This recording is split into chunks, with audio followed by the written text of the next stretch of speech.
Comment revenir à la vie normale lorsqu'on a vécu la guerre à 20 ans? Rares sont ceux qui acceptent d'en parler. En juillet dernier, Tsahal mobilisait des milliers de jeunes soldats pour aller combattre le Hamas dans la bande de Gaza.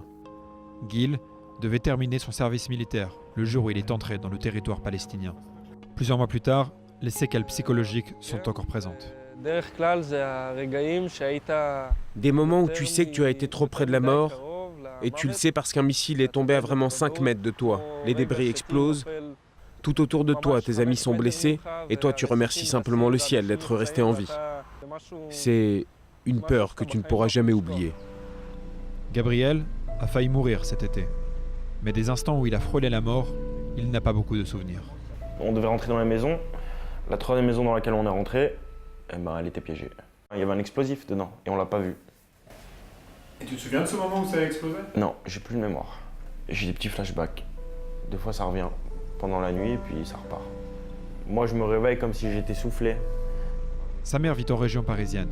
Il a sciemment décidé de lui cacher la vérité pour ne pas l'inquiéter. Je me souviens, ils nous ont dit bon bah maintenant c'est le dernier coup de fil, le dernier coup de téléphone. Ils ont dit bon maintenant t'appelles ta mère, ta grand-mère, ta copine, ton père.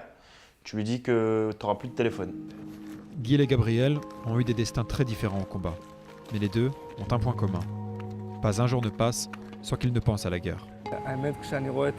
Quand je vois cette photo, ça me ramène là-bas, à Gaza.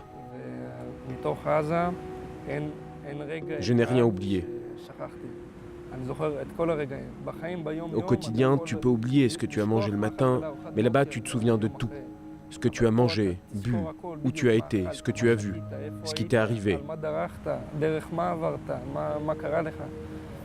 Je pense tous les jours.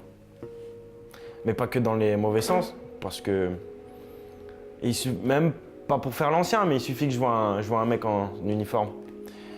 Et je me dis, ça se trouve, il va y passer. C'est-à-dire, il va y aller un de ces quatre. 8 mois ont passé depuis la fin de la guerre. Si les fusils se sont tus, des plaies invisibles restent ouvertes. Et c'est pour tenter de les cicatriser que des associations comme Natal existent. Si vous revenez du front avec un bandage au bras, ou bien que vous avez subi une opération, tout le monde peut le voir et le comprendre. Mais parfois vous revenez et vous semblez intact, mais vous ne pouvez pas dormir. Vous n'êtes plus vous-même.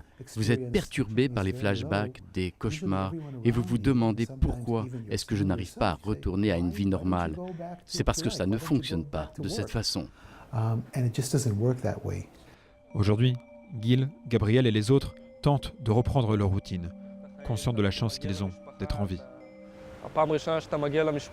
La première fois que tu retrouves ta famille après la guerre, c'est une sensation impossible à décrire. Quand tu es là-bas, tu es sûr que tu ne les reverras jamais. Malgré sa volonté de continuer à servir en uniforme, Gabriel a été totalement libéré de ses obligations militaires.